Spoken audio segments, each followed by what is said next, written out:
저는 감사하게도 태중신앙으로 목회자 자녀로 태어나 기억도 나지 않을 만큼 어린 시절부터 하나님을 인격적으로 만났습니다. 하나님에 대한 확신이 있었기 때문에 고난 속에서의 신앙의 방황도 하나님에 대한 의심도 없이 그렇게 열심히 하나님을 따라 사는 삶을 살고자 노력했습니다. 언제나 선생님들에겐 성실하고 모범적인 학생이었고 친구들에겐 공부 잘하고 착한 친구였습니다. 교회에서는 부모님을 따라, 학교에서는 CCC라는 한국 대학생 선교회에서 항상 하나님을 섬기는 자리에 앞장섰습니다. 그래서 저는 저의 신앙생활에 대해 자신이 있었고 특별히 잘난 건 없지만 그래도 올바른 길을 가고자 하는 제 스스로에 대해서도 나름 만족했었습니다. 그러던 어느 날이었습니다. 부모님께서는 기쁨의 교회라는 교회 치유성에 다녀오셨습니다. 그랬더니 그때부터 저와 제 동생에게 계속해서 악한 영이라는 것이 있고 그것을 축사를 통해 내쫓을 수 있다는 이야기를 하기 시작하셨습니다. 그리고 저희를 눕혀놓고 악한 영 뽑아내야 한다며 성령의 불을 외치시고 축사하셨습니다. 그런데 한두 번이면 끝날 줄 알았던 이 성회 참석과 축사는 계속해서 이어졌고 결국 부모님은 저에게 26차 다니엘 캠프 참석을 권하게 됩니다. 지금 생각해보면 모두 악한 영의 방해였지만 당시 저는 그런 모든 것들을 받아들이기가 너무 힘들었습니다. 저는 악한 영이 있다는 사실은 알고 있었습니다. 성경에도 명확히 명시되어 있을 뿐만 아니라 저는 영적으로 민감했기 때문에 어렸을 때부터 악한 영을 느낄 수 있었습니다. 그런데 뭐만 하면 악한 영이다 라고 말하는 부모님의 모습이 모든 것을 악한 영의 문제라고만 치부하는 것 같이 느껴졌고 성령의 불을 외치는 축사는 저에게 너무 이상하게 다가왔습니다. 부모님이 이단에 빠진 건 아닌가? 불안했습니다. 그런데 교회에서 다니엘 캠프를 참석하게 되었고 목사님 딸이었던 저는 가지 않을 수 없었기에 다니엘 캠프에 참석하게 됩니다.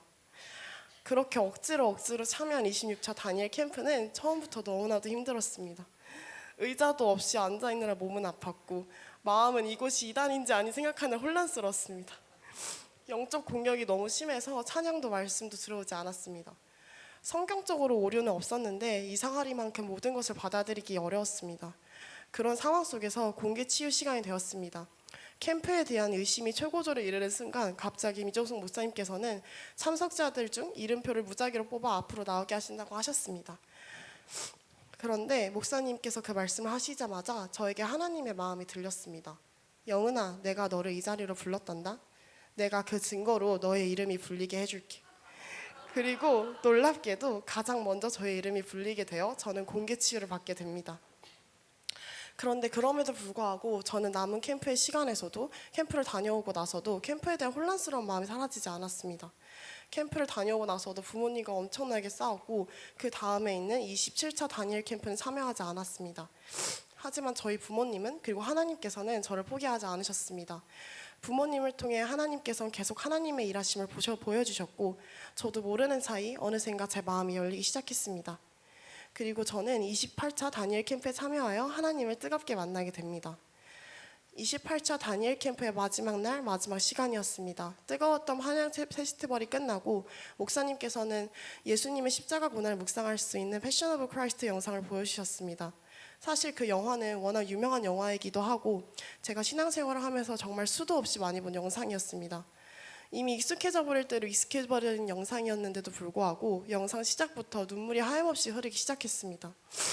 처음으로 예수님께서 십자가에 돌아가신 사실이 진정으로 와닿았던 순간이었습니다. 당연히 저는 하나님을 믿고 있었고 예수님께서 십자가에 돌아가신 사실도 믿고 있었습니다. 그리고 그 사실에 대해서 감사하다고 했다고 스스로 생각을 했습니다. 그런데 그동안 저는 예수님의 십자가 고난을 저를 구원하신 그 놀랍고 놀라운 사실을 그저 역사 속의 이야기처럼 받아들이고 있었던 것 같습니다. 그런데 이제 더 이상 예수님의 십자가의 이야기가 남의 이야기가 아니게 되었습니다. 지금까지 저는 악한 영이 있다는 사실을 알면서도 내 안에 있는 악한 영이 나갔으면 하는 간절함이 없었습니다. 나가면 좋지만 안 나가면 그만. 딱 그 정도의 마음이었습니다. 왜냐하면 악한 영이 있어도 전 잘 살아왔기 때문입니다. 인생에서 특별한 일탈을 한 적도 없고 윤리적으로 부끄러운 행동도 한 적도 없기에 저는 제 스스로 좋은 아이라고 생각했습니다. 그런데 예수님의 이야기가 진정 나의 이야기가 된 순간 그리고 예수님께서 나를 위해 십자가 고난당했다는 사실을 안 순간 그동안 자신 있었던 저의 신앙생활도 나를 만족했었던 저의 모습도 다 너무 부끄러워졌습니다. 정말 하나님께 그 한없는 사랑이 너무나 감사해서 더 이상 예전의 모습으로 살아가고 싶지가 않았습니다. 바뀌어야 했고 바뀌어야만 하는 강력한 동기가 생겼습니다. 그리고 제가 정말 변화되어서 하나님을 위한 삶을 살기 위해서는 저를 하나님과 멀어지게 하는 악한 영이 나가야만 했습니다. 그래서 처음으로 간절히 악한 영이 나가게 달라고 부르짖었습니다. 그리고 그렇게 부르짖었을 때 강력한 성령님의 임재를 경험하게 됩니다.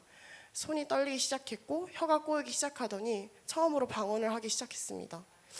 그리고 저는 하나님께서 부어주신 이 큰 은혜를 그저 한여름밤의 꿈처럼 지나가게 두기가 싫었고 기쁨의 교회 섬김일을 지원하게 됩니다. 그리고 하나님의 일하시는 다니엘 캠프 이후에도 끝나지가 않았습니다. 2023년 9월 1일 금요예배에서 부모님의 축사를 통해 저는 제 안에 있는 모든 악한 영이 뿌리째 뽑히는 경험을 하게 됩니다. 그때 저는 굉장히 힘든 시간을 보내고 있었는데요. 스트레스가 극에 달해 아무것도 할 수가 없었습니다. 잠에 들 수가 없었고 힘들게 잠이 들면 계속해서 압박감에 잠에서 깼습니다. 밥도 먹지 못했고 위에서는 계속 위산이 나와서 속이 쓰렸습니다. 이러다간 진짜 빨리 죽겠다 싶어서 주님께 매달리는 심정으로 시간만 남으면 교회에 가서 기도를 했습니다. 그리고 그날도 그런 심정으로 금요 예배에 참석했습니다. 마침 그날 금요 예배 아무도 오지 않아서 그날 부모님께서는 저에게 축사를 해주셨습니다. 그리고 2시간이라는 긴 시간 끝에 악한 영이 완전히 나가게 됩니다. 상황은 바뀐 게 하나도 없었습니다. 여전히 저는 할 수 있는 게 없었고 저를 고통받게 했던 모든 문제들은 그대로 남아 있었습니다. 그런데 저를 올가매고 있었던 두려움, 불안, 걱정 등 모든 부정적인 감정들이 한순간에 사라지고 말없이 정말 말로 형언할 수 없는 평안과 기쁨과 감사만이 넘치게 되었습니다. 하나님이 우리에게 주신 것은 두려워하는 마음이 아니요 오직 능력과 사랑과 절제하는 마음이니 디모데후서 1장 7절 말씀. 아멘. 제가 정말 좋아하는 말씀인데요. 저는 평소에 걱정이 많아서 불안에 떨 때마다 이 말씀을 주문처럼 외웠습니다. 그런데 악한 영이 나가고 나서야 처음으로 이 말씀을 온전히 깨달을 수 있게 되었습니다. 정말로 하나님께서 주신 마음은 오직 능력과 사랑과 절제하는 마음뿐이었습니다. 어떤 합리적인 이유도 상황도 문제 속에서도 하나님께서는 오직 능력과 사랑과 절제하는 마음만 부어주시는 정말로 좋으신 하나님이셨습니다. 그리고 하나님은 살아계시며 지금도 성경대로 행하시는 하나님이었습니다. 그 악한 영이 온전히 뿌리째 뽑히는 경험을 하고 나서 저는 하나님이 주시는 마음과 저를 속이고 죽이고자 하는 악한 영이 주는 마음을 구분할 수 있게 되었습니다. 그리고 더 이상은 악한 영이 두렵지 않게 되었습니다. 다니엘 캠프는 제 인생의 터닝 포인트입니다. 그리고 저는 다니엘 캠프가 하나님이 저에게 보여주신 것처럼 또 많은 사람들의 터닝 포인트가 될 것을 믿습니다. 곧 있으면 30차 다니엘 캠프가 시작되는데요. 이번 다니엘 캠프를 통해서도 다음 세대를 이끌어갈 많은 학생 청년들이 정말 하나님을 진정 경험할 수 있도록 함께 기도해 주시면 감사할 것 같습니다. 마지막으로 다시 한번 이 귀한 자리에 간증할 수 있도록 지금까지 함께해 주신 하나님 아버지께 감사드리며 또 간증의 기회를 주신 이종상 목사님께 감사드리며 간증을 마치도록 하겠습니다. 감사합니다.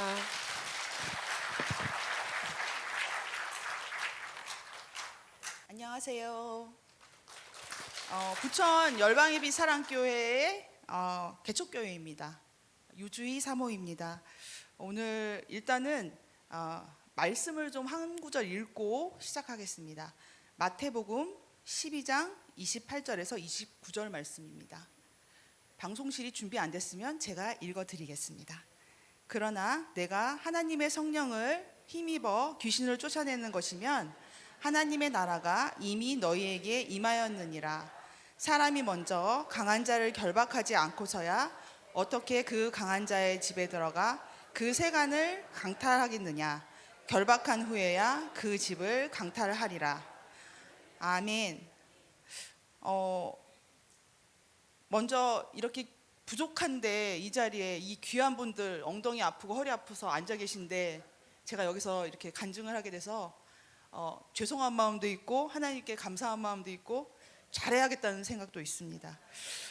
어떤 말씀을 나누면 좋을까 고민하다가 오늘 마태복음에서 말씀 읽은 것처럼 하나님의 성령을 힘입어서 귀신을 쫓아내는 것이면 하나님의 나라가 임하였다고 말씀하셨는데 그 임한 사건을 좀 말씀드리고 그것을 겪으면서 제가 또 나름대로 생각했던 그런 경험들을 좀 나눠드리면 여러분들도 나중에 하실 때 좀 참고하실 수 있지 않을까 그래서 잠깐 나누려고 합니다.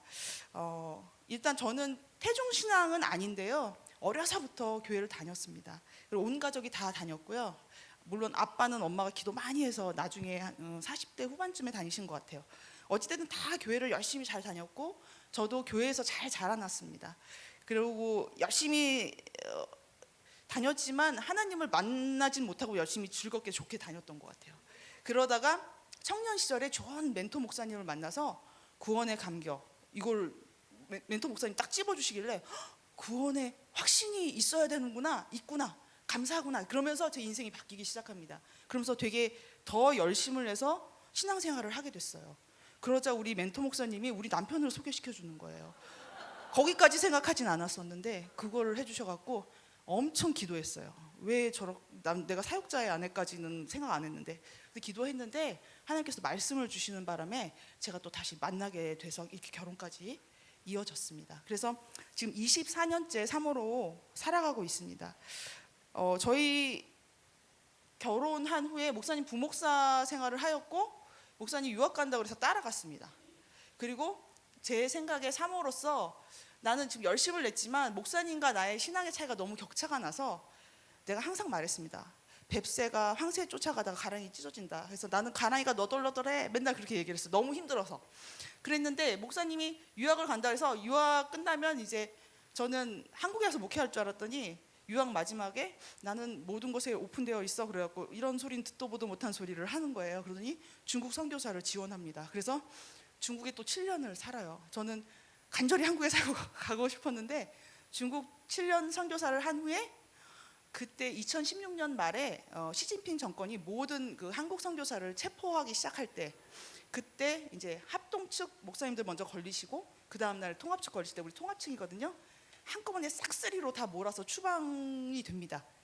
강하게 이제 압박 심사를 그러니까 말하자면 조사죠. 그걸 받고 그렇게 되고 그렇게 하고 다시 이제 제가 그리던 한국으로 돌아와서 한국에서 목회를 하는데 거의 12년 만에 한국에 돌아오니까 목회 현장이 우리 그 전에 목회했던 거랑은 달라요. 목회자 간에도 경쟁이 되게 치열해졌어요. 어찌됐든 그 상황에서 적응하면서 목회를 하다가 우여곡절 끝에 개척을 하게 되었습니다. 그래서 개척을 2018년 4월 1일에 개척을 하였습니다. 그냥 예전에 모든 그 상황이 똑같이 그냥 우리는 기도하고 말씀 읽고 찬송하고 성경 공부하고 열심히 했어요. 근데 목사님들 다 아시잖아요. 잘 안 되잖아요. 안 되죠. 그래서 그렇지만 남편이 열심히 하니까 또 나도 열심히 하니까 근데 그 마음 안 되는 마음이 좀 우울하게 하고 낙심을 자꾸 줍니다. 열심히 했는데 안 되고 우리 귀하신 성도님들은 큰 교회를 너무 좋아하시고 작은 교회는 어떻게 먹고 사세요? 그러면서 오진 않으세요. 아유 어떻게 해요? 먹고 사는지 너무 가슴이 아픈데 나는 큰 교회 가야 돼요. 이렇게 하시는 성도님들이 너무 많으셨어요. 그래서 어찌됐든 여차여차해서 열심히 꾸리고 있는데 어떤 분이 기쁨의 교회를 소개해 주셨어요. 그래서 맨 처음에는 별로 귀뚱해도 사실은 우리는 왜냐하면 외국 생활을 12년 했기 때문에 기쁨의 교회 잘 몰랐어요. 이제 돌아와서 부목사 할 때는 바쁘니까 기쁨의 교회를 모르고 이제 개척을 하니까 이제 기쁨의 교회 소리를 듣게 된 거예요. 그래서 기쁨의 교회를 오게 됩니다. 지인의 소개로 134차에 2020년 1월에 처음 왔습니다. 그때는 여기 지금 파란 명찰 달고 계신 분 계시는데 자, 잘 들어주세요. 파란 명찰 분들 잘 들어주세요. 처음에 왔어요. 나는 근데 등 떠밀려서 온 거지만 그래도 호기심도 있고 그래서 왔어요.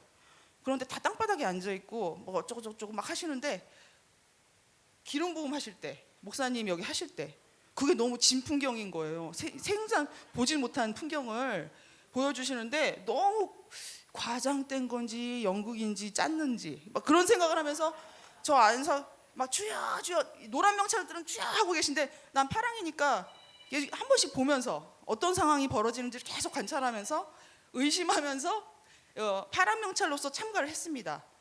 그리고 저는 믿음이 작기 때문에 나에게는 어떤 반응이 없을지라도 우리 목사님은 나보다 믿음이 훨씬 좋기 때문에 손가락이 까딱거리거나 뭐 이렇게 감전된다거나 뭐 흔들리는 게 좀 있을 줄 알았어요. 여보 무슨 일 있었어? 아무것도 없다는 거예요. 내가 없는 건 괜찮은데 당신이 없어? 이상한데? 이상해. 그러면 이거 있을 수 없는 일이지. 나는 안 갈게 당신만 계속 가 그랬어요 저는. 왜냐하면 개척교회인데 여기 성회 비용이 있잖아요. 얼마나 힘들어요. 그래서 그냥 목사님 먼저 하세요. 그래서 목사님이 혼자 몇 차례 오시다가 코로나가 마침 발발하는 바람에 휴식기를 가질 수밖에 없었어요. 가지다가 2022년에 다시 오픈했을 때 우리 목사님 또 득달같이 달려가더라고요. 그래서 그래 목사님 그럼 일단 먼저 가보세요. 근데 목사님이 난 계속 가야겠어. 갔다 오더니 난 이제 계속 가야겠어. 그랬고 계속 그걸 돈을 어떻게 달려고 계속 가. 내가 그렇게 말했는데 목사님 계속 가겠대요. 그래서 무슨 당신도 같이 가자. 그랬고 그래? 나도 가야 돼? 그러면서 마음을 이제 활짝 열고 다시 시작하게 됐어요. 2022년부터 2020년 처음 왔을 때랑 사뭇 달라졌어요. 그러니까 8학년철 분들 마음을 여세요. 마음을 열면 달라져요. 마음을 닫으면 은혜 못 받아요. 그러니까 이게 이단인가 어떤가 제가 서 있잖아요. 저도 힘들었어요. 이단인가 뭔가 해서. 근데 이단 아니에요. 아시죠? 응. 그래서 여기서 마음을 열면 빨리 받아요. 8학년철도. 마음을 닫고 있으면 한 단계 한 단계 늦어져요. 남들 지금 달려가는데 나는 지금 뒤에서 계속 이러고 있으면 안 돼요. 8학년철들 마음 여세요. 마음 여시고 이거 받아들이세요. 받아들이면 축복이 임합니다. 그래서 저는 예전에는 목사님이 전면 사역하고 저는 그냥 개척교회 사모님처럼 청소 뭐 여러 가지 뭐 재정 뭐 장부 정리 뭐 쓰레기 정리 밥하기 이런 거 했었어요. 기도를 한다 하더라도 그냥 중보기도 하는 거죠. 성도들 이름 보고 누구 집사님 뭐 얘기해 주세요. 뭐 얘기해 주세요. 이런 거죠. 이 사역을 참여하고 은혜를 받고 훈련 받으면서는 제가 같이 안수해요. 같이. 그러니까 지금은 기도하는 사모가 됐어요. 안수해 주는 사모가 됐어요. 성도들이 이상하게 생각하지 않아요. 이제 처음엔 이상했을지 몰라요. 맨 처음 했을 때는. 근데 지금은 그냥 당연하게 받아들여요. 그러면은 제가 이제 여러분들에게 조금 말씀을 전해드리고 싶은 거는 여기서 배운 거를 우리 교회에 가서 어떻게 적용해서 사역을 시작할 것인가. 그때 되게 주저되시잖아요. 내가 해도 될까? 우리 교인들이 이거 알아들을까? 우리가 그래서 아까 영원이가 간증한 듯이 편한 상대가 애들이잖아요. 그러니까 배운 대로 여기서 일어났으니까 가서 그냥 애들한테 막 하는 거예요. 근데 아이들도 받아들일 준비가 안 돼 있기 때문에 반응이 안 나타나요.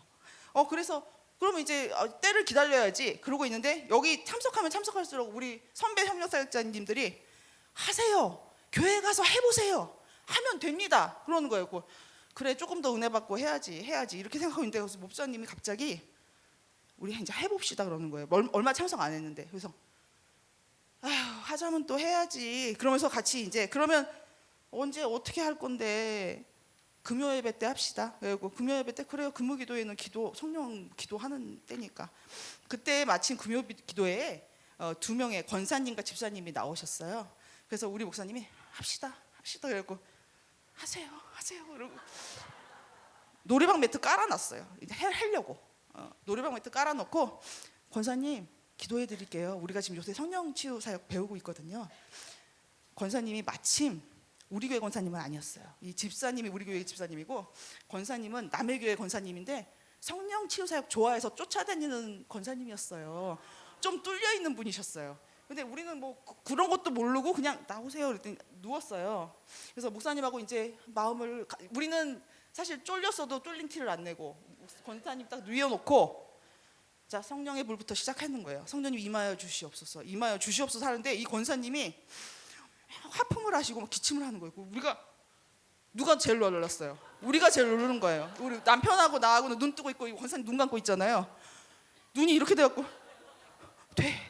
그러니까 이게 말을 안 해요. 눈이 됐어 이제 시작하는 거예요. 막 했더니 이분이 막 말까지 해요. 나간다 이러면서 기침하고 나가는 거예요. 그래서 됐어 어떻게? 그럼 너무 기뻐해서 그 다음부터 우리 성령 치유 사역을 시작하게 됐어요. 그러니까 여러분들 근데 우리 안타까운 거는 우리 교인 우리 집사님 아무 이런 정보 없는 집사님 누워라니까 아무것도 안 나타나요. 그래서 이게 그래도 이걸 사모하고 이거를 경험한 분들은 잘 터지는데 아닌 분들에게는 아무리 똑같이 우리가 했잖아요. 아까도 우리가 한 거고 지금도 우리가 한 건데 반응이 사뭇 다르더라고요. 그리고 잘못하면 이것을 거부하는 성도가 있다면 그 성도는 또 이것에 시험에 빠져요. 우리가 너무 이제 이 사역을 하면서 너무 이게 신나니까 아이들한테도 해보고 또 이런 우리 집사님 중에서도 좀 와서 누워보세요. 그리고 처음에는 막 이렇게 시도해서 했었거든요. 근데 우리 남자 집사님 한 분이 기도 받으시더니 이게 뻣뻣하게 일어나셔서 목사님 교회 나쁜 소문 나면 안 됩니다. 이렇게 얘기하시는 거예요. 이 집사님은 아직 마음이 안 열렸구나. 그러면 안 되겠다.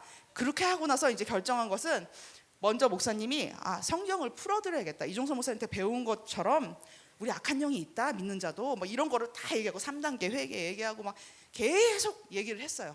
그렇게 하면서 좀 알려줬어요. 근데 성도들마다 받아들이는 감은 틀려요. 받아들이는 사람은 확 받아들이지만 아닌 사람은 그냥 그런가 저런가 이렇게 하고 있어요. 그리고 그런 와중에 이제 우리가 안 되겠다. 우리 협력사역자 좀 유능한 분 불러서 한번 보여줘야겠다. 이 사역을.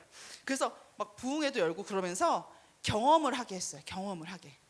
그런데 그렇게 경험을 해도 마음을 열기가 쉽진 않아요. 이제 그러려니 하면서 지금 따라오고 계세요. 그래서 지금은 우리가 기도해 줄 때 그냥 기도 잘 받으세요. 기침을 하든 안 하든. 기침하는 사람도 있어요. 금요예배랑 수요예배 나오면 저희가 집중적으로 이걸 해드리는데 안타깝게도 금요예배, 수요예배는 다 생업하시니까 몇 명밖에 안 나오세요. 그러니까 그분들이 반응이 많이 일어나고 나머지 분들은 조용히 받으세요. 그런데 그럼에도 불구하고 기름 부음이 쌓여야 하기 때문에 우리가 안수기도를 그냥 해줍니다. 뭐 나가 이런 건 안 하고 그냥 성령의 불을 속으로 성령의 불 이렇게 속으로 합니다. 예수의 피. 그렇게 해서 기름 부음을 다 전 교인한테 그냥 전파하는 거예요. 뿌려주는 거예요. 그런 식으로 하다가 이제 우리가 한 번에 임상의 경험을 했기 때문에 금요예배랑 수요예배는 그냥 해요. 그냥 해. 그냥 하고 나니까 우리도 하고 나니까 여러분 중요한 거는 여러분 성도들을 보면서 기름 부음을 하시다가 반응이 조금이라도 보이는 사람은 이제 이 사람 집중적으로 해주셔서 한번 터쳐 주셔야지 내가 힘이 나요. 내가 사역할 때. 그러니까 그 성도를 잘 찾으시기 바래요. 기도해 주시면서 내가 한번 터칠 성도를 한번 찾아주세요. 그리고 그 성도가 한번 나가면 그 성도는 그거 인정해요. 인정합니다. 그래서 이제 이렇게 우리 사역이 시작돼서 소소하게 시작됐는데 마침 목사님 그렇게 하면 교회 나쁜 소문 납니다 했던 우리 안수 집사님의 누나가 우울증에 걸려 있었던 거예요. 그것을 단연간 이제 기도로 준비하고 이렇게 우리 누나 믿음 생활하게 해주세요 기도 제목이었는데 우울증이 너무 심해지셔갖고 회사를 못 다닐 정도예요. 아무 일상생활 못할 정도가 됐어요. 그때 전도를 했더니 누나가 이제 손을 들고 온 거예요. 우리 교회 그러니까 말하자면 불신자가 오신 거예요. 불신자가 오셨는데 그분에게 일단은 예수님을 영접해야 예수님의 능력이 들어가니까 영접하시겠습니까? 이분이 거부감 없이 영접하겠습니다. 그래갖고 그러시면 이제 목사님이 복음을 제시했어요. 그러고 났더니 이제 우리는 이제 임상 경험은 있지만 이분은 불신자고 뭐 그렇지만 너무 지금 상황이 악한 상황이니까 도와드려야겠다는 마음으로 이제 목사님이 안수기도를 했습니다. 그때 뭐 나가 이런 것도 없었고 그냥 성령의 불 임하여 주세요. 거기부터 시작했어요. 근데 이분이 하나님의 은혜로 정말 예수님 믿게 하려고 하니까 초신자가 아니죠. 불신자. 전혀 이거를 모르는 사람, 성령 사역도 모르는 사람. 막 몸이 너무너무 떨리고 울고 막 기침하고 그러는 거예요. 그래서 이 반응이 나타나 막 해줬어요. 1시간. 우리 성도들이 같이 옆에서 기도하는데 기도 소리가 세졌어요. 왜냐하면 뭔가가 일어나는 것 같으니까. 그래서 1시간을 해주고 그분을 보냈어요. 그리고 우리가 계속 기도해 줄 테니 이제 우리 교회에 나와라. 그러니까 나오셔요. 나오는데 자발적으로 나오세요. 왜냐하면 우울증이 너무 심했기 때문에 두려움이 극도로 달아있는 상태에서 날마다 두려운 거예요. 그러니까 우리가 막 성이 와서 막 여기 막 활동하고 있는데 전화가 와요. 목사님 나 교회 가야 돼요. 기도 받아야 돼요. 그래요? 기다리세요.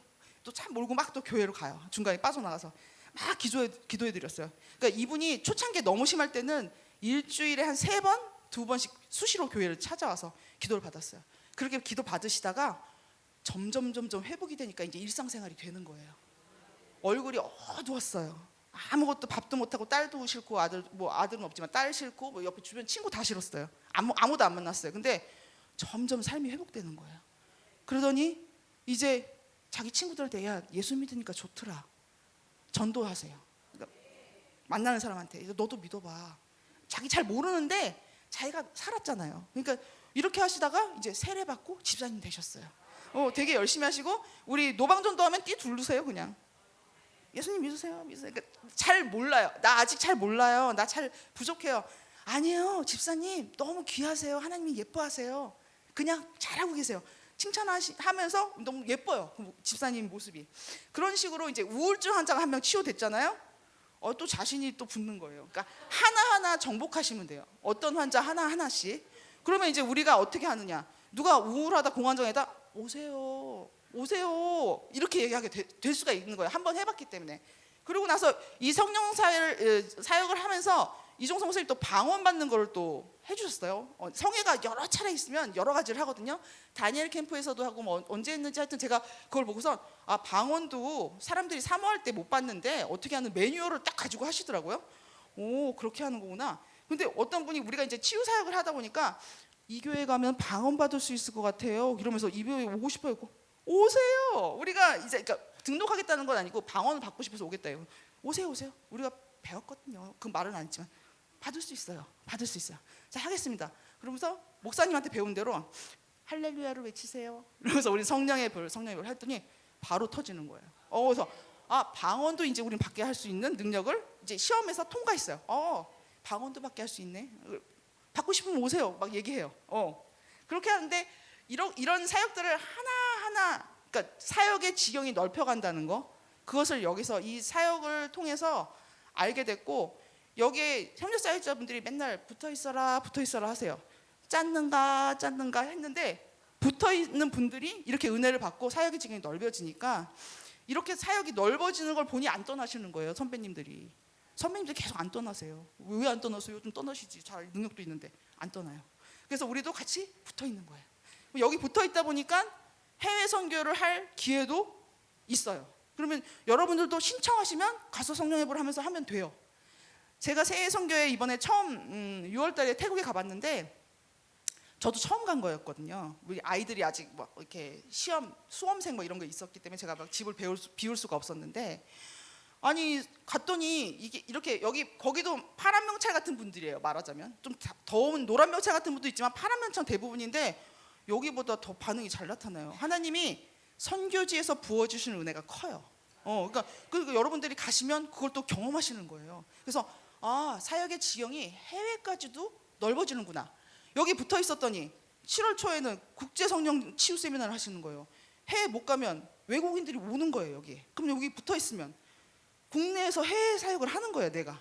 그래서 전 7월 달에도 외국인 사역자들 모시고 같이 또 성령 치유 세미나도 같이 했어요. 되게 이건 지금 2박 3일이잖아요. 4박 5일이에요. 엄청 빡센데 엄청 보람이 있었어요. 되게 몸은 힘들지만. 그래서 하나님께서 이렇게 작은 달란트도 사용하시고 충성하면 이렇게 여러 가지를 보게 하시는구나. 그러니까 여러분들도 기대하세요. 파랑면철 분들은 마음을 여세요. 나도 이렇게 할 수 있어요. 나도 맨 처음에는 이거 이상해 이렇게 생각했던 사람이에요. 나도 여러분보다 더 심했어요. 따지고 들고 저 맞는가 이런 사람이었어요. 근데 맞아요. 제가 해보니까 맞아요. 그러니까 마음 여세요. 그리고 좀 꾸준히 참석하시면 그때그때 받으시는 은혜와 기름 부음이 달라요. 어느 날은 막 뒤집어질 정말 그러니까 한 몇 차는 목석같이 있었던 것 같아요. 아무것도 반응 없이. 너무 부러웠어요. 이렇게 되는 사람하고 막 소리 지르는 사람 너무 부러웠는데 어느 날은 정말 뒤집어져 갖고 막 이거 하면 못 일어나고 막 그런 날도 있었어요. 어찌 됐든 여러분들이 경험하면 경험할수록 지경도 넓어지고 또 기름 부음도 충만해지신 것을 느끼실 겁니다. 그리고 이제 이 치유 사역을 하다가 이제 아이들 이제 다니엘 캠프에 대해서 제가 얘기를 할게요. 아이들을 우리가 능력을 이제 나타났기 때문에 아이들한테 해주는데 아이들이 착한 아이들이었어요. 우리 아이들은 그 말썽을 크게 안 부렸어요. 그렇다고 다 좋을 때만 있는 건 아니었겠지만 그래도 그냥 말하자면 거의 착하게 자라왔어요. 그래서 엄마 아빠 말을 신뢰하고 엄마 아빠 말을 잘 따라주는 아이들이었어요. 근데 영원이 아까 말한 대로 처음에 이거 가자마자 이렇게 야야야 우리 좋은 거 배웠어 막 이러면서 서 이러면서 이제 해줬어요. 성령의 불을 해줬는데 아무 일도 안 일어나는 애들이 이렇게 하고서 이제 뭐라고 욕은 안 했어요. 욕은 안 했는데 더 이상은 많이는 못 하겠더라고요. 애들이 반응이 안 나타나면서. 근데 우리가 또 성회를 너무 열심히 다니니까 좀 이상한 데 가는 거 아니야? 애들 또 이런 얘기도 했었어요. 그랬는데 이것을 겪다가 아이들이 마음이 확 열리게 된 계기는, 아이들도 우리가 아무리 야 우리 악한 영이 있어 뽑아야 돼 이거 할 수 있어 예수님의 이름으로 그렇게 얘기해도 여기 와서 보는 거랑 또 틀린 거예요. 엄마 아빠 맨날 한 잔소리처럼 이 뭔 소리 하나 이렇게 생각하는데, 다니엘 캠프를 왔어요.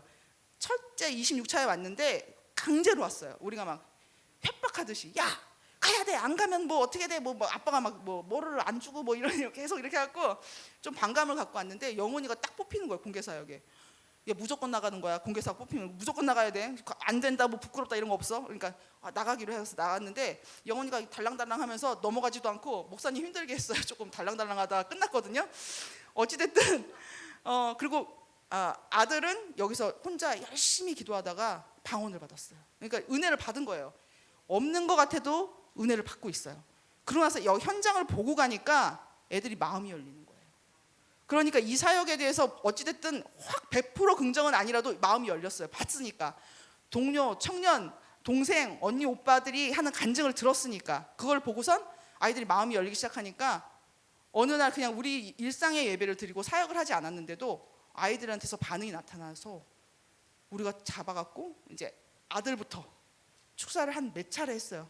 근데 한번 여러분들한테도 권면하는 것은, 만약에 기회가 되시면 한 번을 처음부터 끝까지, 정말 아까 영원이가 말한 것처럼 악한 영을 끝까지 다 나가는 거를 경험하는 거를 한번 해보시면 좋아요.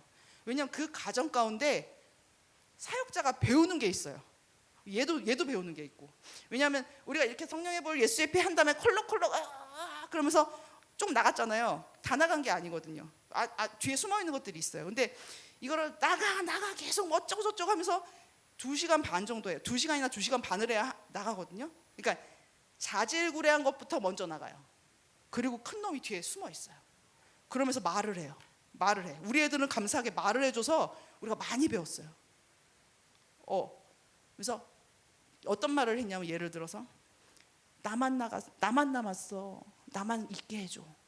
아무것도 안 할게. 얘 아무것도 못하게 할게. 괜찮아, 안 건드릴게. 이렇게까지. 아니 안 건드리면 그냥 나가. 계속 쫓아냈어요. 그래서 아이들 각자가 좀 악한 용 큰 것들이 나가는 경험을 다 했어요. 그러니까 아이들이, 근데 그렇다고 해서 악한 영이 전혀 안 남아있냐? 아니에요. 우리는 그때 임상 경험이 별로 없었기 때문에 그 큰 놈들을 2시간 정도, 2시간 반 정도 해서 뽑아냈으면 이제 이 애들은 해방이고 더 이상 악한 영은 없다, 이렇게 생각했었거든요. 말씀을 읽으면서 해야 되는데 내가 자꾸 이렇게 나 혼자 떠들고 있어요. 말씀을 한 번씩 읽어야 되는데. 자, 마태복음 12장 43절 45절 말씀 한번 볼게요. 더러운 귀신이 사람에게서 나갔을 때 물 없는 곳으로 다니며 쉬기를 구하되 쉴 곳을 얻지 못하고 이에 이르되 내가 나온 내 집으로 돌아가리라 하고 와 보니 그 집이 비고 청소되고 수리되었거늘 이에 가서 저보다 더 악한 귀신 7을 데리고 들어가서 거하니 그 사람의 나중 형편이 전보다 더 심하게 되느니라. 이 악한 세대가 또한 이렇게 되리라. 네, 아멘. 우리가 이제 귀신이 나갔으면 끝났는 줄 아는데 아니에요. 그 후 영성 관리가 또 더 중요한 거예요.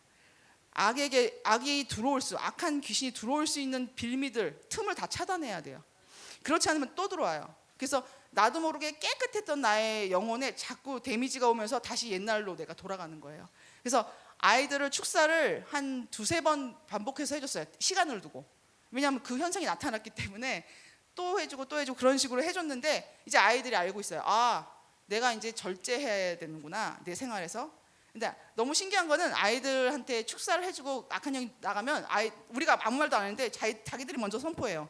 엄마, 내 휴대폰을 일주일간 금식하겠습니다. 그리고 뭐 말씀을 읽고 큐티를 할게요. 이걸 자기네들이 스스로 얘기해. 나는 얘기한 적이 없는데. 그걸 열심히 하다가 그게 희미해지면서 다시 휴대폰도 보기도 하고, 그렇게 되면서 또 일상생활을 하다가 나중에 악한 영이 이렇게 드러나게 되면 또 축사를 해주고 그런 식으로 했거든요. 그래서 아이들이 이제는 우리가 이 축사만 하는 게, 축기 사역만 하는 게 좋은 게 아니라 영성 생활을 잘해야 되는구나, 무장을 해야 되는구나, 그것을 알게 되었습니다.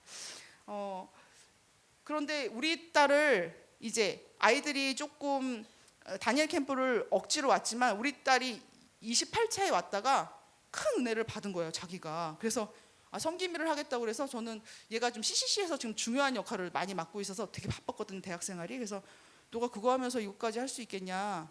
게다가 섬김이는 노래, 춤 이런 거 중에 뭘 월등히 잘해야 되는데 너는 몸치에다가 노래도 잘 못하니까 너는 하기가 어려울 것이다. 그러니까 항목이 없다. 네가 발런티어를 할 항목이 없다 했더니 그래도 휴지라도 줍겠다고 지원을 했어요. 그래서 이제 휴지도 줍고. 근데 놀라운 것은 사무엘 캠프에서 이걸 춤을 워십 댄스를 하고 있어요. 그리고 이번에는 시에라리온이라고 아프리카까지 선교를 갔다 왔어요. 그러니까 우리도 못 갈 곳을 이렇게 갔다 왔어요. 그래서 고생은 했지만 영혼이가 변화받고 이렇게 헌신되게 어려운 곳까지 갔다 오고. 그러니까 다니엘 캠프가 아이들의 마음을 열어주니까 그 후로 축사가 쉬웠던 것 같아요.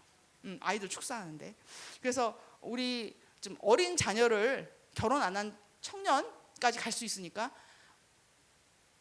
집에 있으시면 좀 꼬셔보세요. 이렇게 잘 기도하면서 내가 뭐 해줄게 그러면서 한번 보고 나야지 마음이 열려요.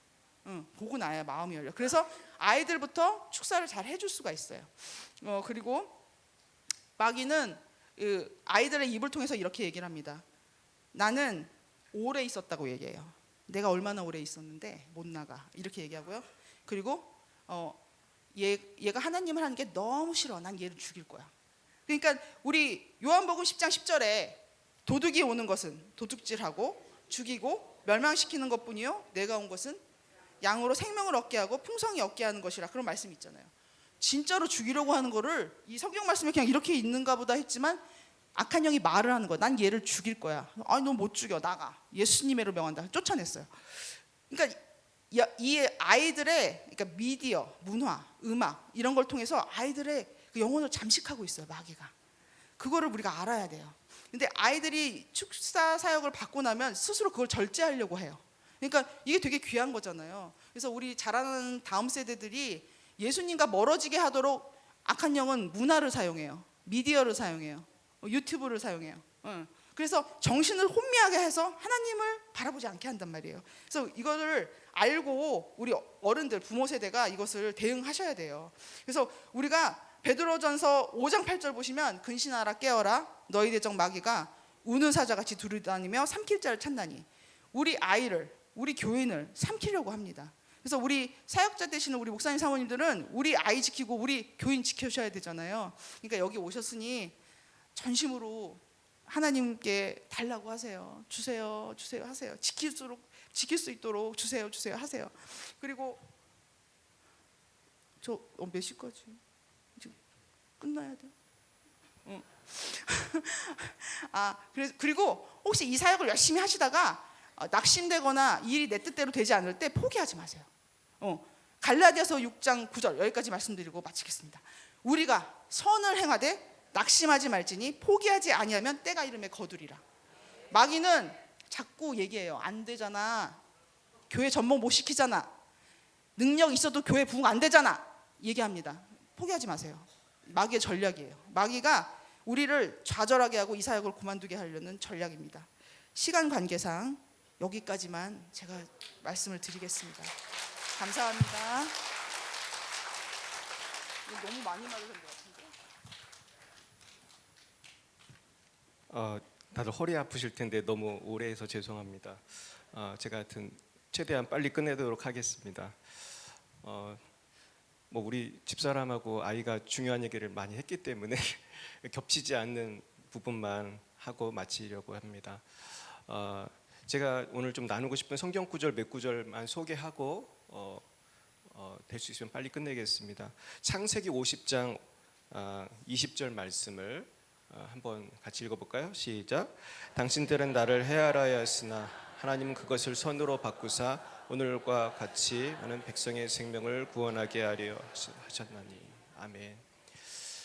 저는 사실 오늘 무슨 말을 할까 사실 준비를 많이 했는데 제일 하고 싶은 말씀은 감사하다는 거예요. 전 사실 우리 기쁨의 교회에 와서 우리 이종섭 목사님을 만나기 전에는 감사가 아니라 원망과 불평이 많이 있었고 피해의식에 사로잡혀 살고 있었어요. 그래서 저는 하루하루 마음속에 그 분노가 많이 있었습니다. 저는 사실은 이제 미국에서 박사학위를 마치고 한국으로 온 게 아니라 중국에서 7년 동안 선교 사역을 했습니다. 그리고 제가 사실 미국에서 공부할 때 만난 친구가 되게 유명한 목사예요. 그래서 제 이름은 밝히지 않겠습니다. 그 친구 교회가 7만 명인데 저희 친구들은 조금 작은 교회는 한 1,000명 정도 되는 교회 담임 목회를 하고 좀 큰 교회는 그런 뭐 몇만 명 엄청난 교회를 목회를 많이 해요. 근데 저는 저는 잘 몰랐지만은 정말 하나님 앞에서 나의 마음 속에 너무나 많은 교만이 있었다는 걸 깨닫게 되었어요. 사실 그게 중요한 게 아니잖아요. 제가 중국에서 정말 겸손하게 선교하시는 선교사님들 통해서 하나님이 저에게 정말로 겸손을 가르쳐 주신 것 같아요. 근데 하나님께서는 저에게 더 교육이 필요하셨는지 제가 중국을 떠날 때 체포되게 하셨어요. 그래서 저희들은 원래 이제 하나님의 인도하신 가운데 한국을 오려고 이제 짐도 보냈는데 마침 중국 경찰들이 저와 우리 집사람을 잡으러 왔습니다. 그래서 제가 이제 연변과학기술대학교 대학영어과 제가 학과장이었습니다. 제 오피스에 제 세크레터리 비서가 있고 제가 있고 이제 그런데 경찰들이 온 거예요. 근데 전 사실 경찰인지 몰랐습니다. 왜냐하면 추리닝을 입고 와가지고 사복 경찰입니다. 근데 키가 얼마나 큰지 한 190은 되는 것 같아요. 그리고 한 사람은 무슨 무술 영화에 나오는 것 같은 근육질로 된 눈이 반짝반짝하는 한족이 왔어요. 일단 두 사람이 저를 잡으러 왔습니다. 근데 제가 되게 감동을 받은 거는 그 조선족 저희 비서가 당신들 영장 있냐고 우리 교수님 못 데려간다고 그러는 거예요. 근데 중국 사람이 그렇게 하면은 진짜 어려움 당할 수 있잖아요. 근데 이 자매가 크리스찬이었는데 우리 교수님 못 데려간다고 막는 거야. 아무 힘도 없는 자매가. 내가 너무 충격을 받았어요. 그래서 그냥 우리는 막을 수 없다는 걸 저는 알고 있었기 때문에 그냥 같이 갔습니다. 근데 나중에 한 명 한 명 모이는데 나중에 13명의 경찰이 왔어요. 그래서 우리 집에서 이제 조사를 하다가 이제 경찰서로 끌고 가는데 제가 그랬습니다. 우리 집사람은 놓고 가라. 내가 나만 데려가면 되지 않냐. 협상을 했는데 감사하게도 그 키 큰 경찰이 도와주더라고요. 그래가지고 우리 집사람은 집에서 취조를 받고 저는 경찰서로 끌려갔는데 정말 여러분 그런 상황이 되면요 많은 성경 구절이 생각나지 않습니다. 제가 뭐가 생각났을 것 같으세요? 시편 23편이 생각나더라. 그 자동차에 끌려가면서 하나님의 말씀을 암송하기 시작했어요. 여호와는 나의 목자시니 내가 부족함이 없으리로다. 그가 나를 푸른 추정에 누이시며 쉴만한 물가로 인도하시는도다. 그러면서 저는 잡혔으니까 내가 숨길 거를 숨기고 말할 걸 말해야 된다는 마음을 주셨어요. 아무 말도 안 하면 안 보내거든요. 뭔가 말해야 돼. 근데 뭐는 절대로 말하면 안 되는 게 있는 거예요. 이게 인터넷에 나가기 때문에 제가 자세한 말씀을 드릴 수가 없습니다. 그러면서 결국 끌려갔는데 하여튼 뭐 간단히 말씀드리면은 밤샘 조사를 받았습니다. 그래가지고 한국으로 말하면 안기부 같은 데도 갔습니다. 얼마나 큰지 오피스가 정말 이 본당만 합니다. 그 사무실이. 근데 그런 데서 이제 취조를 받는데 사람이 밤샘 조사를 받으면요 정신이 오락가락해요. 근데 이 사람들은 한 10몇 명이 돌아가면서 저를 취조를 하는 거예요. 여러분들도 한번 해보시면 느낌을 아실 텐데 밤새도록 잠을 안 재워요. 그리고 계속 깨알같이 적습니다. 그래서 자기들이 미흡한 부분을 또 물어봐. 계속 적는 거예요. 그럼 나중에 저게 정신이 오락가락 하잖아요. 그러는데 기적이 일어났어요. 이제 그 다음날 아침에 풀려나게 됐어요. 그래가지고 이제 왔는데 와보니까 우리 학교가 발칵 뒤집혔더라고요. 우리 김진경 총장님이 교수 회의를 소집했는데 저 말고 다른 교수님들도 잡혀갔던 거예요. 근데 사실 그게 시발점이었습니다. 결국 우리 교수님들 거의 다 잡혀가고 거의 다 쫓겨나고 사실 지금 이제 학교가 문을 닫았는데 교수님이 저한테 총장님이 와서 한마디 물어보셨어요. 뭐 물어보셨을 것 같으세요? 패스포트 있냐고 물어봤어요. 네 있습니다. 또 한마디 하시더라고요. 빨리 도망가 그러시더라고요. 그게 무슨 말인지 여러분 잘 이해가 안 가시죠? 근데 지금은 제가 이해를 갑니다. 왜냐하면 이 중국 경찰이 한 번 부르는 게 아니에요. 나올 때까지 계속 부릅니다. 근데 저는 절대로 부르어서는 안 되는 부분이 저에게 있어요. 제가 인터넷이니까 말을 못 하겠습니다. 전 도망가야 했어요. 근데 여러분 생각해 보세요. 어디로 도망을 갑니까? 비행기 타고 도망가야 되는데 잡힐 게 뻔하잖아요. 그러나 도망가야 했습니다. 무조건 도망가야 되는 거죠.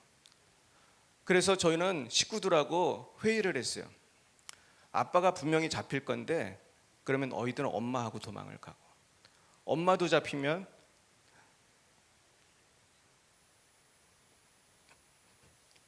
한국 돈 5만 원을 주었습니다.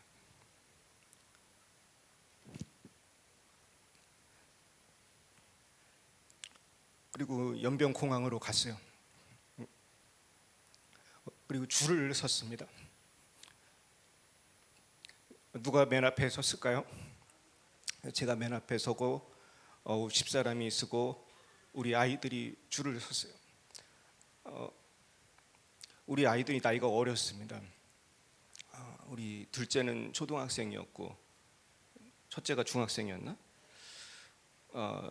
엄마 아빠가 다 잡히면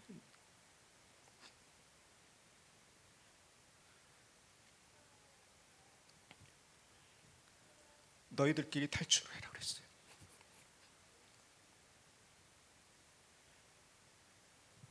근데 기적이 일어났습니다. 우린 다 통과가 됐어요. 근데 그게 끝이 아니었습니다. 우리는 아시아나를 탔는데 활주로를 가다가 비행기가 가질 않는 거예요. 그래서 기장이 안내 방송을 합니다. 중국 공안 당국이 허락하지 않아 이륙할 수 없습니다. 저를 취조했던 중국 공안 당국은 공항에서 5분 거리에 있었습니다. 전 거기서 밤샘 조사를 받았었는데 저는 경찰들이 곧 잡으러 올 거라는 생각이 들었어요. 그래서 옆에 있던 안들을 손을 잡고 기도하기 시작했습니다. 그냥 무조건 하나님 비행기가 뜨게 해주세요. 비행기가 뜨게 해주세요. 그러나 그거는 너무나 가능성이 없잖아요. 하지만 여러분 믿음으로 기도하시기 바랍니다. 비행기가 30분 만에 뜨더라고요. 할렐루야. 저는 지금도 어떻게 비행기가 떴는지 모르겠어요. 이건 말이 안 되지 않습니까? 중국 공안 당국이 비행기를 멈췄는데 이상하게 오지 않았어요. 아마 천국 가기 전에 알게 될지 모르겠습니다. 근데 한국에 와서 우리는 정말 얼싸안고 기도를 했어요. 인천공항이 그렇게 좋은지 몰랐어요. 자유가 여러분 얼마나 소중한지 모르시죠? 한번 저같이 그런 데 잡혀가 보시면 알게 되는데 정말 한국은 행복한 나라입니다. 저는 북한 선교가 전공이에요. 저는 북한 선교로 PhD를 받았고 거기에 대한 연구를 많이 했습니다. 근데 정말 우리가 당하는 고난 아무것도 아니라고 생각합니다. 때로는 저도 목회가 마음대로 되지 않아서 마음이 무너질 때가 많이 있어요. 전 사실 이렇게 오늘 간증하라고 했을 때 부담도 있었어요. 우리 교회가 뭐 몇백 명 부흥하는 것도 아니고, 여러분 은혜 받았다고 다 부흥이 잘 되는 거 아니에요. 낙심하지 마시기 바랍니다. 하나님 우리를 사랑하세요. 하나님 우리를 사용하세요. 우리가 감옥에 잡혀 있어도 하나님은 영광을 받으시더라고요. 전 한국에 와서 더 큰 어려움을 당했습니다. 이것도 인터넷에 나가니까 말을 할 수가 없습니다. 중국 공안한테 받은 거에 100배 이상의 고난을 받았고요. 저는 정말 죽고 싶었어요. 저는 PhD가 있고 제가 아는 사람도 많지만 우리 교단에 갈 곳이 하나도 없었어요. 얼마든지 교수로 갈 수 있는 상황이지만 교수로도 못 갔고, 저는 굉장히 큰 뭐라고 해야 될까요? 유명한 사람이 됐어요. 나쁜 사람으로 찍혀서. 그래서 자세히 말씀드릴 수 없습니다. 억울했어요. 사람이 너무 억울하면 죽고 싶습니다. 제가 죽지 않은 건 하나님의 은혜인 줄 믿습니다. 그래서 저는 우울했고 기도를 하러 오살리 기도원에 가도 기도가 되지 않았어요. 그냥 밥만 많이 먹고 왔어요. 오살리 기도원에도 맛집이 있더라고요, 세상에. 기도가 안 되는 거예요. 여러분 너무 낙심하면 기도가 안 되던데요. 여러분들 경험하십니까? 너무 화가 나면 기도가 안 되던데요. 그런 세월을 보냈어요. 교회는 개척했는데 뭐 사람들이 오고 가고도 관심도 별로 없어. 예배 설교 준비하기도 싫은 거예요. 근데 하여튼 어쨌든 교회는 끌고 가야 되잖아요. 난 지금도 기억이 납니다. 제가 그 어려운 와중에 개척을 해야 되는데 기가 막힌 거예요. 그때 마침 우리 영은이가 안산동산고에 합격을 했어요. 남들은 가고 싶은 학교지만 아이를 보낼 형편이 되지 않았어. 제가 그때 교회 화장실에서 눈물로 기도했어요. 사실 영은이한테 물어봤거든. 너 정말 학교 가고 싶어? 가고 싶대요. 남들은 그렇게 가고 싶은 학교인데.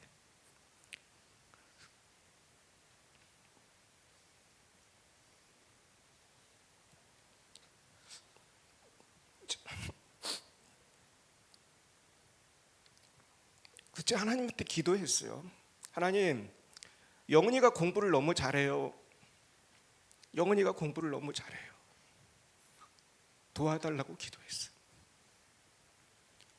주위에서 포기하라고 그러더라고요. 목사님, 개척교회가 그건 무리지 않냐는 걸. 무리죠. 저도 알고 있어요. 전 보낼 능력이 없어요. 처음 개척했을 때 아무것도 없었어요. 갈 곳도 없었어요. 제 사정을 아는 집사님이 자기 사무실을 빌려주더군요. 그냥 사무실에서 개척을 했습니다. 주일에는 교회 가시니까 거기가 예배당이 되었고요. 누가 갖다 주는 쌀을 먹었어요.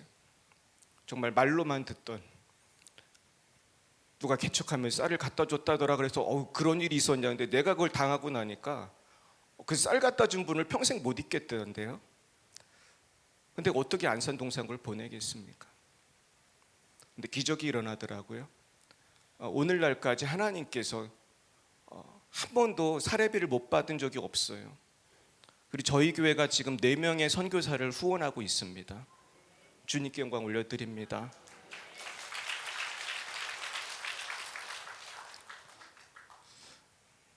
제가 6시까지 하려고 했는데 4분이 남았습니다.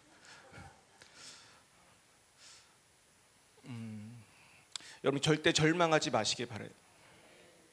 비행기는 뜨게 돼 있어요. 하나님 역사하면 홍해는 갈라지게 돼 있어요.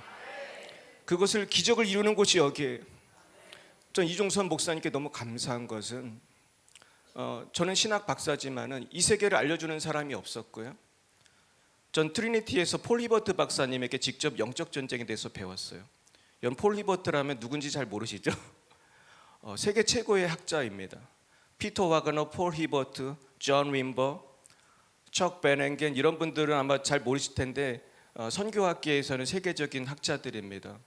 피터 와그너는 웬만하면 다 아실 텐데 폴 히버트 박사님은 피터 와그너급입니다.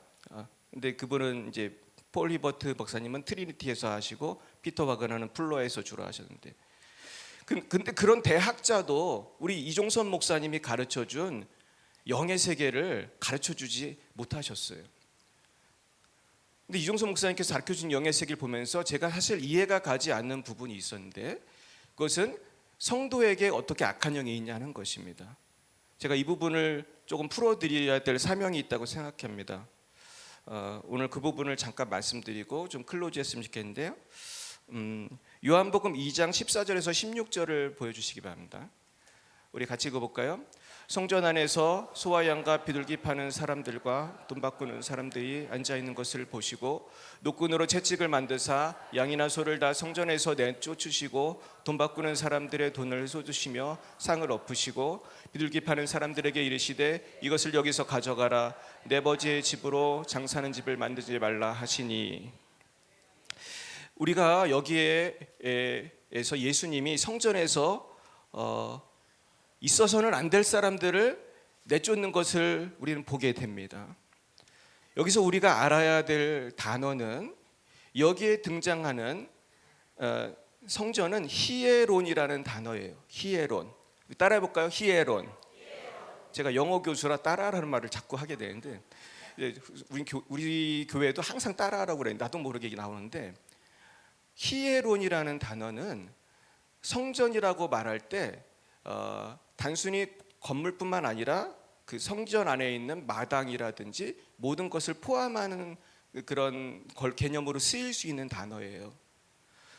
그럼 또 다른 성전을 알려드리죠. 고린도전서 3장 16절을 보여드릴게요. 읽어볼까요? 너희는 너희가 하나님의 성전인 것과 하나님의 성령이 너희 안에 계시는 것을 알지 못하느냐. 여기 성전은 나오스라는 단어예요. 이것도 한번 따라해 볼까요? 나오스. 나오스라는 것은 생추얼이라는 뜻입니다. 성소라는 뜻이에요. 나오스는 하나님이 임하시는 그 장소를 말해요. 여러분, 우리가 예수를 믿는다는 것은 성령이 우리 안에 들어오시고 우리가 성소가 되는 것입니다. 얼마나 놀라운 일입니까? 자, 근데 여기서 우리가 중요한 거는 많은 사람들이 이 나오스의 개념의 성전 컨셉이 있기 때문에 성소에, 생추어리에 성령이 임했는데 어떻게 악한 영이 있을 수 있냐는 거예요. 이해 가시죠? 근데 우리가 이해해야 될 것은 성전은 나오스만 성전이 아니고 히에론도 성전이라는 걸 아셔야 돼요. 우리의 몸은 하나님의 성령이 임하는, 우리 마음 중심에 성령이 임하는 그 공간만 있는 게 아니고, 이렇게 피부병이 난 피부도 하나님의 성전이에요. 머리에 두창이 나면 그것도 성전이에요. 암이 걸리면 그것도 성전이에요. 여러분, 그런데 성령이 임했는데 왜 거기는 암이 걸리죠? 왜 성령이 임했는데 왜 피부병이 걸립니까? 왜 몸이 퍼펙트하지 않습니까? 하나님이 계신데 왜 문제가 많죠? 왜 심지어 정신병이 걸리죠? 왜냐하면은 우리의 몸은 나오스만 있는 게 아니고 히에론도 있기 때문이에요. 우리의 몸은 생각보다 더 큰 개념으로 이해하셔야 되는 거예요. 성령이 임한 곳이 있지만 도둑같이 마귀가 왔다 갔다 하는, 장사치들이 장사를 하고 분위기를 망치는 그런 것들도 있을 수가 있다는 것입니다. 그럴 때 우리 그 악한 영들을 몰아낼 때 하나님께서 더 영광 받으시고 우린 더 정결한 그릇이 되고 악한 영이 떠나갈 때 문제가 해결되는 것입니다. 저는 이것을 한국교회에 이야기하고 싶고, 이 히에론과 나오스의 컨셉을 우리가 정리할 필요가 있다고 생각합니다. 문제는 여기에 대해서 연구가 너무 되지 않았어요. 저는 지금 모 대학에서 조직신학과 선교신학을 가르치는 교수입니다. 이것도 하나님의 은혜로 하게 되었어요. 할렐루야.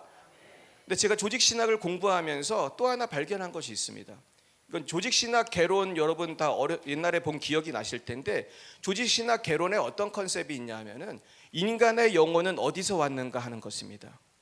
마르틴 루터는 인간의 영혼은 부모에게서부터 온다고 했습니다. 그리고 켈빈은 인간의 영혼은 창조되는 것이라고 했습니다. 여러분, 뭐가 맞는 것 같습니까? 근데 인간의 영혼이 왜 부모에게서 왔다고 해야 되냐 하면, 우리는 원죄가 있지 않습니까? 원죄를 이해하려면은 부모로부터 왔다고 해야 말이 됩니다. 하나님이 창조했다고만 하면 어떤 문제가 생기냐 하면, 그럼 원죄를 하나님이 창조하시면 누구 책임이에요? 이런 말이 안 되잖아요. 근데 하나님이 창조했다는 부분도 성경에 있어요. 그래서 저는 제가 정리한 것은 이런 것입니다. 하나님 창조한 거 맞죠? 우리 하나님 창조했죠. 하지만 하나님은 사람을 창조할 때는 부모를 통해서 창조하신다는 것입니다. 남자와 여자가 만나서 아이를 낳을 때 그 아이가 꼭 부모를 통해서 나오게 되지만 그 프로세스 가운데 하나님의 창조의 역사가 있는 것입니다. 그래서 우리가 하나님의 창조가 분명히 있지만 부모를 통해 창조되기 때문에 원죄를 갖고 태어나는 거예요. 그래서 원죄만 갖고 태어나는 게 아니고 혈통을 타고 들어온 악한 영들이 같이 들어올 수가 있는 것입니다. 우리 그럼 이해하기가 쉽지 않습니까? 부모를 통해서 우리가 창조되었기 때문에 부모의 영향을 받을 수밖에 없는 것입니다. 지금 간증 시간에 너무 강의를 오래 하면 안 될 것 같습니다.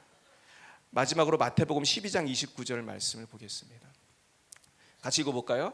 사람이 먼저 강한 자를 결박하지 않고서야 어떻게 그 강한 자의 집에 들어가 그 세간을 강탈하겠느냐. 결박한 후에야 그 집을 강탈하리라. 여러분, 저는 최근에 어떤 전도에 대해서 눈을 뜨게 되냐면은, 저는 원래 선교학이 제 전공입니다. 전 전도에 대해서 사실 연구하고 싶어서 미국 유학을 간 것입니다. 여러 학자들의 이론을 연구했는데 거기서 다루지 않은 게 있어요. 그게 뭐냐 하면은, 물론 다른 분이 있었을 수도 있지만 우리 이종선 목사님처럼 악한 영을 결박하고 몰아내고 이런 것들이 얼마나 중요한지를 강조한 사람이 많지 않아요. 물론 없는 것은 아닙니다. 그래서 저는 이제 개척교회를 했는데 이제 전도를 했지만 전도가 잘 안 됐어요. 근데 제가 최근에 뭘 경험했냐 하면은 악한 영을 결박하는 게 중요하다는 걸 알았어요. 그래서 우리 동네에 악한 영을 결박해야 되겠구나. 악한 영을 몰아내게 되겠구나. 제가 우리 교인들하고 작년에 작년이 아니죠. 올해 우리 고난 주간에 우리가 주님과 함께 고난을 받자고 그랬어요. 그래서 노방 전도를 하자고 그랬어요. 근데 그냥 노방 전도 하는 게 아니라 찬양 부르고 제가 노방 설교를 했습니다. 근데 우리 동네는 부천에서 제일 무속이 강한 동네예요. 우리 동네에 부천에서 부천시가 주관하는 그런 굿이 해마다 열려요. 그 모든 얼마가 드는지 모든 비용이 부천시에서 되는 거예요. 제가 이거 없애려고 몇 년 동안 청와대에 기고를 했어요. 제가 이겼을까요? 제가 다 졌어요. 안타까운 건 청와대 얘기하면 청와대에서 부천시로 보내더라고. 그럼 부천시는 자기들이 하니까 왜 이렇게 문화활동에 이제 말이 많다는 거죠. 그런데 이 영향력이 있어요. 그렇게 구슬하면 이 동네 사람들이 전도가 안 돼요. 동네 사람들이 거기 요새 아주 깃발이 너무 많아 우리 동네에는. 그래가지고 놀라운 경험이 있어요. 제가 거기서 복음을 전하고 복음 설교를 하고 예수님의 피 묻은 복음을 전했을 때 뭔가 변화가 일어나는 걸 제가 느꼈어요. 그 다음부터 이상하게 그렇게 전도해도 안 오던 사람들이 한 명씩 오는 거예요. 물론 아직도 많지는 않지만 제가 몇 주 전에는 하나님이 갑자기 가서 전도하라는 마음을 주시는데 예배 시간 한 20-30분밖에 안 남았는데 나가서 전도를 하라는 강력한 마음을 주시는 거예요. 근데 세상에 예배에 20-30분 남기고 담임 목사가 누가 전도를 하러 다닙니까? 인사도 하고 할 일이 많은데. 그런데 너무 강력하게 말씀하셔서 갔어요. 역시나 공원에 갔더니 사람들이 들은 척도 안 해요. 근데 웬 할머니가 앉아 있는 거예요. 전도를 했더니 자기는 서울에서 교회를 다녔었다는 거예요. 그래서 우리 교회 가시자고 했더니 알겠다고 하더니 90세 먹은 할머니가 잘 걷지도 못하는데 지팡이를 짚고 저를 따라오시는 거예요. 할렐루야. 근데 그 다음 주에도 갔더니 와서 또 기다리고 있는 거예요. 그 다음 주에도 또 오시는 거예요. 할렐루야. 내가 생각한 것과 전혀 다르게 성령께서 역사하시니까 전도가 되는 거예요. 여러분, 하나님은 살아계십니다. 한 가지 말씀만 드리고 마치겠습니다. 제가 무슨 말씀을 주고 싶으냐 하면은 우리가 성령을 받았으면은 한 영혼에 집중해야 한다는 것입니다. 우리가 구원받고 성령의 능력을 받는 이유는 대형교회를 하려고 하는 것이 아닙니다. 저는 누구보다도 대형교회에 대한 꿈이 많았던 사람이에요. 근데 하나님은 그것을 다 박살 내시고 아주 조그만 교회를 하게 하시고 이제는 한 영혼을 사랑하게 하셨어요. 전 이게 너무 귀하다고 생각해요. 저는 저한테 가장 큰 영향을 미쳤던 분이 계세요. 그분이 저 결혼식 주례도 해주셨어요. 물론 지금은 이종선 목사님입니다. 근데 이종선 목사님 만나기 전에 저는 굉장히 방황하는 청소년이었어요. 저는 너무너무 공부를 잘했었어요. 사실은 저는 너무 공부를 잘하고 세상에 1등하는 게 이렇게 쉬울지 몰랐어요. 나는 한 문제 틀리면 너무 화가 났던 사람이에요. 어떻게 하다 내가 문제를 하나 틀렸나, 너무너무 화가 났는데, 근데 나중에는 사탄이 역사했다는 걸 지금은 알아요. 어느 날 갑자기 공부하기 싫어요. 근데 문제는 그게 너무나 중요한 청소년 시절에 온 거예요. 그 슬럼프가 3년이 갔습니다. 가장 공부해야 될 때 전 공부를 하지 않았어요. 제가 얼마나 공부를 안 했냐 하면 성적표를 보지도 않았어요. 전 지금도 내가 몇 등을 했는지 몰라요. 못한 건 확실한데 몇 등 했는지 몰라. 왜냐하면 성적표도 안 봤으니까. 그렇게 방황을 할 때 저희 교회 전도사님이 저를 만나 주셨어요. 왠지 그분을 만나면 뭔가 될 것 같아. 서울에서 오신 어떤 전도사님이에요. 근데 그분을 만났는데요, 놀라운 일이 생겼어요. 그분을 만난 시간이 1시간도 안 되는데 제가 완전히 변화된 거예요. 그때부터 공부하기 시작했어요. 그래서 제가 대학을 갔을까요? 못 갔어요. 답안지 마킹을 안 해가지고 떨어졌어요. 정말 죽고 싶었어요. 근데 자살하지 않고 살은 거는 그분이 저에게 다시 격려를 했어요.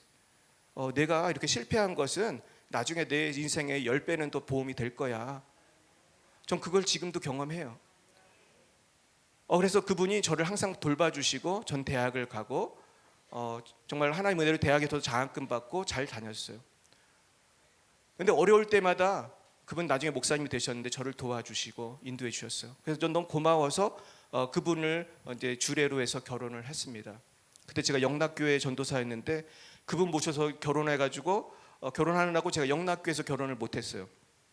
근데 영락교회에서는 제가 거기서 결혼하길 원해가지고 하여튼 조금 해프닝이 있었는데 어쨌거나 그래서 결혼을 하고 저는 나중에 이제 미국 유학을 가고 그리고 이제 학위를 받아서 오게 됐습니다. 근데 제가 학위를 받아서 와서 제일 먼저 누구를 만나고 싶었을까요? 그 목사님, 그분이 김 목사님인데 그 목사님을 만나고 싶었어요. 그래서 연락을 했는데 전화를 안 받으시는 거예요. 끝까지 한 수십 번을 계속 울리게 했더니 사모님이 받으시더라고요. 근데 사모님이 목사님이 병원에 있다는 거예요. 그래서 제가 분당 차병원을 갔습니다. 가는데 목사님이 뼈만 남아 있어요. 병을 얘기를 안 해줘. 근데 목사님이 저에게 부탁을 하더라고요. 개척교회를 했었는데 지금 설교할 사람이 없어. 찬이야 내가 설교 좀 해줘. 그래서 저는 그때 선교사를 나갈 준비를 하고 있었기 때문에 한 달 정도는 할 수 있었습니다. 4주 동안 제가 정말 눈물로 설교를 했어요. 나중에 제가 이제 목사님이 간암이라는 걸 알았는데 그분이 이제 마지막 그분을 만나는 날이 되었어요. 저는 목사님에게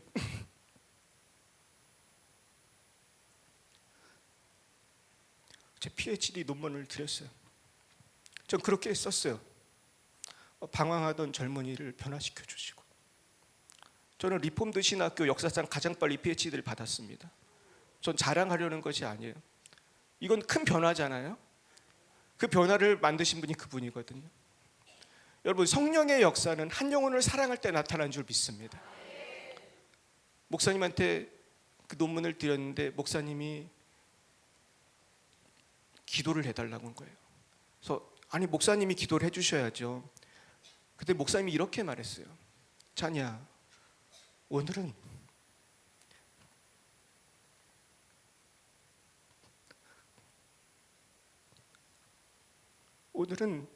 내가 나를 위해 기도해 줬으면 좋겠어. 그렇게 말씀하셨어요. 저는 마지막으로 목사님의 손을 잡고 기도하기 시작했습니다. 그리고 저는 그게 마지막이었어요. 얼마 목사님은 천국을 가셨고 저는 목사님의 장례식을 보고 중국 선교사로 나가게 됐습니다.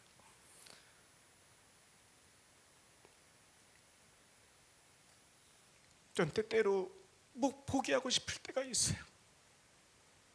목회도 포기하고 싶고 때로는 모든 것을 포기하고 싶을 때가 있어요.